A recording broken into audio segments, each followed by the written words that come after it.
Assalamualaikum warahmatullahi wabarakatuh. Selamat pagi teman-teman kelas 4. Nah, bertemu lagi dengan Bu Seli.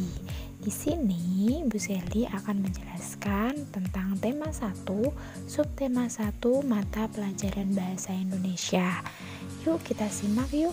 Kira-kira kita mau belajar apa ya? Kita akan menentukan gagasan pokok dan gagasan pendukung.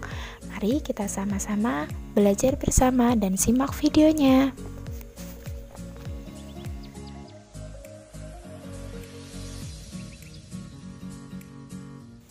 Yang pertama yaitu pengertian tentang gagasan pokok. Kira-kira teman-teman sudah tahu belum ya apa itu gagasan pokok? Gagasan pokok adalah topik yang dibahas pada suatu teks. Nah, di mana sih keberadaan gagasan pokok? Gagasan pokok ini teman-teman dapat menemukannya pada kalimat utama, yaitu bisa di awal paragraf, di tengah, ataupun di akhir paragraf. Selanjutnya, agar lebih mudah lagi, di sini nih ada langkah menentukan gagasan pokok. Yang pertama, teman-teman harus membaca teks dengan cermat terlebih dahulu. Kemudian yang kedua, cermati kalimat pertama hingga terakhir pada setiap paragraf. Setelah itu, teman-teman harus bisa menemukan kalimat utama dan kalimat penjelas dalam suatu paragraf. Dan yang terakhir, tentukan gagasan pokok dan gagasan pendukungnya.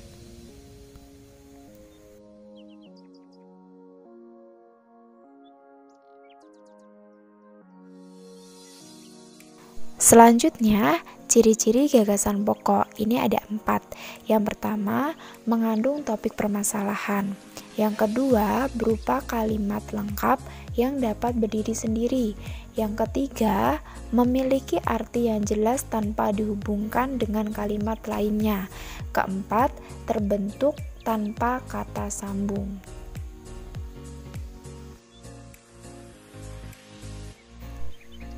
Nah, ya teman-teman, kita tadi sudah mempelajari tentang gagasan pokok.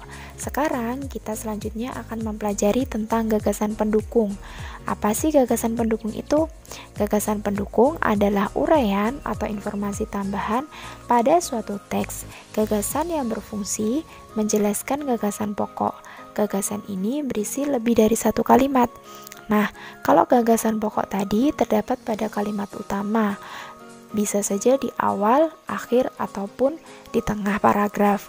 Tapi kalau gagasan pendukung ini bisa lebih dari satu kalimat, yang mana dia akan menjelaskan dari gagasan pokok itu sendiri.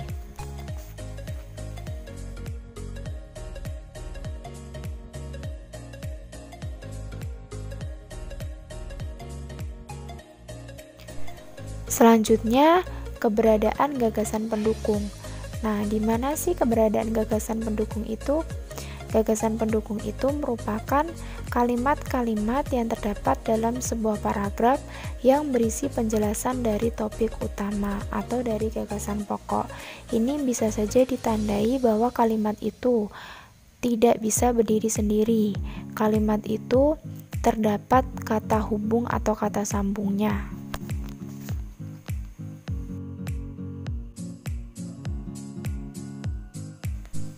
Di sini ada contohnya teman-teman, mari kita baca bersama-sama ya. Pawai budaya sangat menarik bagi warga kampung Babakan. Pawai ini selalu menampilkan keragaman budaya Indonesia. Udin dan teman-teman tidak pernah bosan menanti rombongan pawai lewat. Tahun ini mereka datang ke alun-alun untuk melihat pawai tersebut. Kakek Udin pun terlihat sabar menanti. Terdengar suara gendang yang menandakan rombongan pawai semakin dekat. Dari cerita di atas, yuk kita cari kalimat utama dan kalimat penjelasnya terlebih dahulu. Kalimat utamanya itu berada di awal paragraf, yaitu kalimat pertama. Pawai budaya sangat menarik bagi warga kampung Babakan. Kemudian, selanjutnya 5 kalimat setelah itu merupakan kalimat penjelas, yaitu kalimat pertama, kalimat penjelas pertama. Pawai ini selalu menampilkan keragaman budaya Indonesia. Kalimat penjelas kedua, Udin dan teman-teman tidak pernah bosan menanti rombongan pawai lewat. Kalimat penjelas ketiga, tahun ini mereka datang ke alun-alun untuk melihat pawai tersebut. Kalimat penjelas keempat, kakek Udin pun terlihat sabar menanti. Kalimat penjelas kelima, terdengar suara gendang yang menandakan rombongan pawai semakin dekat. Nah, kalimat penjelas ini merupakan penjelasan dari kalimat utama tadi. Ini contoh yang kedua, teman-teman bisa membuka di buku pena halaman 3 dan 4. Di sini kita baca bersama-sama yuk. Batik. Batik merupakan kain tradisional. Kain batik dihasilkan dengan cara dilukis atau dicetak menggunakan malam atau lilin yang dipanaskan. Kain batik berasal dari Pulau Jawa. Seiring berkembangnya waktu, batik tidak hanya ada di Pulau Jawa. Beberapa daerah luar Pulau Jawa juga menggunakan batik sebagai pakaian tradisional, misalnya batik Bali. Nah, mari kita menentukan kalimat utamanya terlebih dahulu. Kalimat utamanya ini kebetulan juga berada di awal paragraf, yaitu batik merupakan kain tradisional Indonesia. Kemudian untuk menentukan kalimat penjelasnya, ini ternyata kalimat penjelasnya untuk kalimat penjelas pertama itu kain batik dihasilkan dengan cara dilukis atau dicetak menggunakan malam, lilin yang dipanaskan. Kemudian kalimat penjelas kedua, kain batik berasal dari Pulau Jawa. Penjelas kalimat ketiga, seiring berkembangnya waktu, batik tidak hanya ada di Pulau Jawa. Kalimat penjelas keempat, beberapa daerah luar Pulau Jawa juga menggunakan batik sebagai pakaian tradisional, misalnya batik Bali. Yuk kita menentukan gagasan pokoknya. Nah, gagasan pokoknya karena tadi kalimat utamanya berada di awal paragraf, berarti gagasan pokoknya juga itu, batik merupakan kain tradisional Indonesia. Nah, sekarang kita akan menentukan gagasan pendukungnya. Gagasan pendukungnya ada 3 bagian, teman-teman. Yang pertama, cara membuat kain. Nah, cara membuat kain ini terdapat pada kalimat penjelas ke-1, yaitu batik dihasilkan dengan cara dilukis atau dicetak menggunakan malam. Kemudian, bagian yang kedua, tempat asal kain batik. Ini terdapat pada kalimat penjelas kedua, yaitu kain batik berasal dari Pulau Jawa. Dan bagian ketiga, yaitu persebaran kain batik. Nah, persebaran kain batik ini terdapat pada kalimat penjelas ketiga dan juga kalimat penjelas keempat, yaitu seiring berkembangnya waktu, batik tidak hanya ada di Pulau Jawa. Beberapa daerah di luar Pulau Jawa juga menggunakan batik sebagai pakaian tradisional, misalnya batik Bali.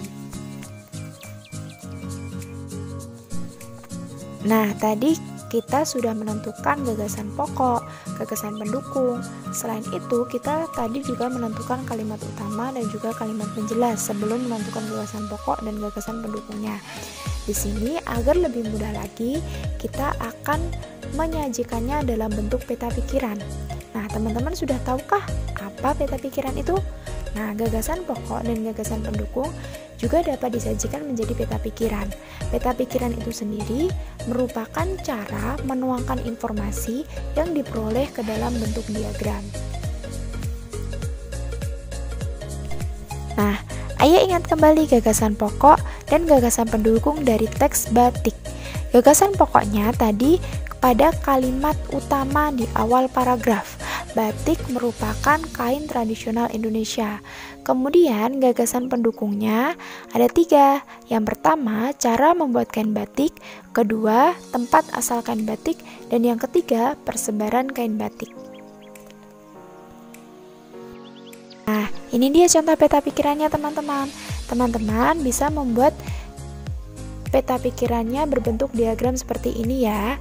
Jadi yang paling atas itu adalah gagasan pokok. Di sini silahkan dituliskan gagasan pokoknya itu apa. Batik merupakan kain tradisional. Kemudian yang ada di bawah gagasan pokok itu gagasan pendukung. Gagasan pendukung itu bisa kurang dari 3, bisa juga lebih dari 3, tergantung panjang pendeknya suatu teks yang diberikan.